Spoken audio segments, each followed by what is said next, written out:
Habakkuk. Chapter 1. A pronouncement that Habakkuk the prophet received in a vision. How long, O Jehovah, must I cry for help, but you do not hear? How long must I ask for help from violence, but you do not intervene?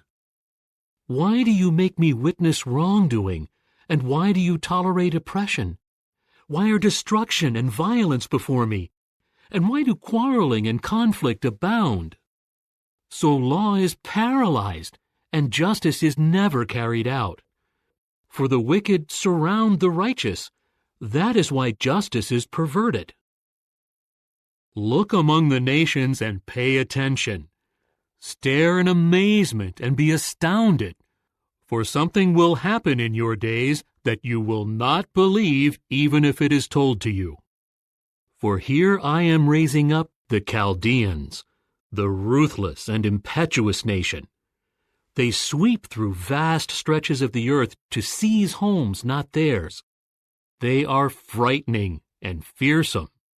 They establish their own justice and authority. Their horses are swifter than leopards, and they are fiercer than wolves in the night. Their war horses gallop forward. Their horses come from far away. They swoop down like the eagle rushing to feed. All of them come bent on violence. The assembling of their faces is like the east wind, and they scoop up captives like sand. They scoff at kings and laugh at high officials. They laugh at every fortified place. They pile up a dirt ramp and capture it. Then they move forward like the wind and pass through. But they will become guilty because they credit their power to their God. Are you not from everlasting, O Jehovah? O my God, my Holy One, you do not die. O Jehovah, you appointed them to execute judgment. My rock, you established them for punishment. Your eyes are too pure to look on what is evil, and you cannot tolerate wickedness. Why then do you tolerate the treacherous and keep silent when a wicked man swallows up someone more righteous than he is? Why do you make man like the fish of the sea, like creeping things that have no ruler? All of these he hauls up with a fishhook. He catches them in his dragnet, and he gathers them in his fishing net. That is why he rejoices greatly. That is why he offers sacrifices to his dragnet, and makes sacrifices to his fishing net. For by them his portion is rich, and his food is choice. Will he then keep emptying out his dragnet? Will he go on slaughtering nations without compassion? Chapter 2. At my guard post I will keep standing, and I will station myself on the rampart.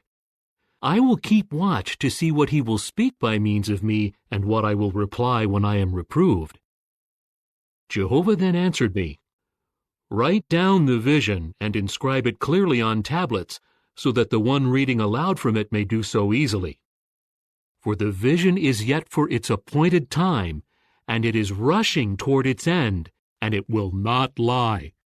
Even if it should delay, keep in expectation of it, for it will without fail come true. It will not be late. Look at the one who is proud. He is not upright within himself, but the righteous one will live by his faithfulness.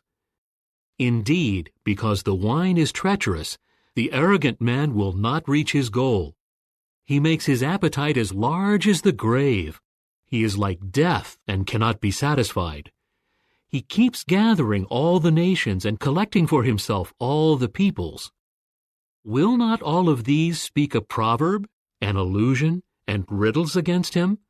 They will say, Woe to him who accumulates what is not his, for how long, and who makes even greater his own debt. Will not your creditors rise up suddenly? They will wake up and violently shake you, and you will become something for them to plunder. Because you plundered many nations, all the rest of the peoples will plunder you, because of your shedding men's blood and your violence to the earth, to the cities and those living in them. Woe to the one who makes evil gain for his house, so as to set his nest on the height, to escape the grasp of calamity. You have plotted shame against your house. By wiping out many peoples, you sin against yourself. For a stone will cry out from the wall, and from the woodwork a rafter will answer it. Woe to the one who builds a city by bloodshed, and who establishes a town by unrighteousness. Look, is it not from Jehovah of armies that peoples will work hard to feed the fire, and that nations tire themselves out for nothing? For the earth will be filled with the knowledge of the glory of Jehovah as the waters cover the sea.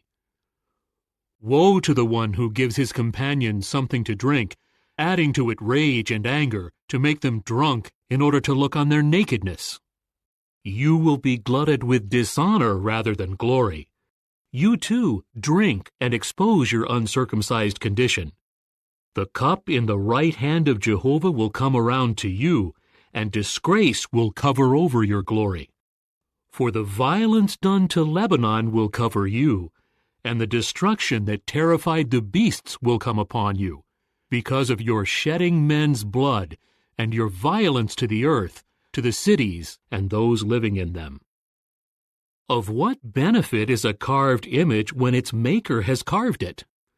Of what benefit is a metal statue and a teacher of lies, even though its maker trusts in it, making worthless gods that are speechless? Woe to the one who says to a piece of wood, "Awake," or to a speechless stone, "Wake up, instruct us." Look, it is overlaid in gold and silver, and there is no breath at all within it. But Jehovah is in his holy temple. Be silent before him, all the earth.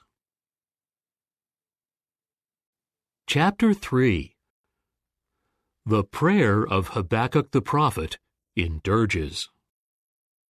O Jehovah, I have heard the report about you. I am in awe, O Jehovah, of your activity. In the midst of the years, bring it to life. In the midst of the years, make it known. May you remember to show mercy during the turmoil. God came from Teman, the Holy One from Mount Paran. His majesty covered the heavens.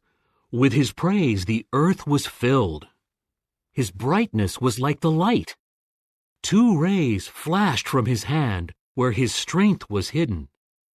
Before him went pestilence, and burning fever followed at his feet. He stood still and shook the earth.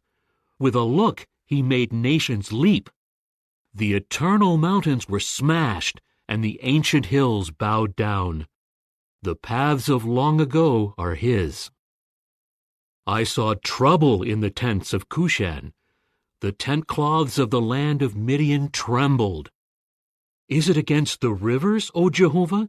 Is it against the rivers that your anger is burning? Or is your fury against the sea? For you rode on your horses, your chariots were victorious. Your bow is uncovered and ready. The rods are assigned with an oath. You split the earth with rivers. Mountains writhed in pain at the sight of you. A downpour of waters swept through.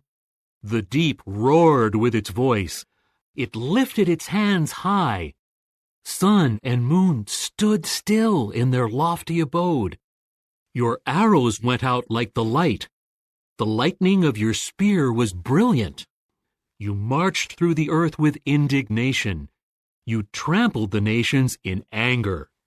You went out for the salvation of your people, to save your anointed one. You crushed the leader of the house of the wicked. It was exposed from the foundation to the top. You pierced the head of his warriors with his own weapons when they stormed out to scatter me. They were overjoyed to devour an afflicted one in secret. Through the sea you trod with your horses, through the surging of vast waters. I heard, and I trembled within. At the sound my lips quivered. Rottenness entered my bones. My legs beneath me were shaking. But I quietly wait for the day of distress, for it is coming upon the people who attack us. Although the fig tree may not blossom, and there may be no fruit on the vines, although the olive crop may fail, and the fields may produce no food, although the flock may disappear from the pen, and there may be no cattle in the stalls, yet as for me, I will exult in Jehovah. I will be joyful in the God of my salvation. The sovereign Lord Jehovah is my strength. He will make my feet like those of a deer, and cause me to tread on high places. To the director, with my stringed instruments.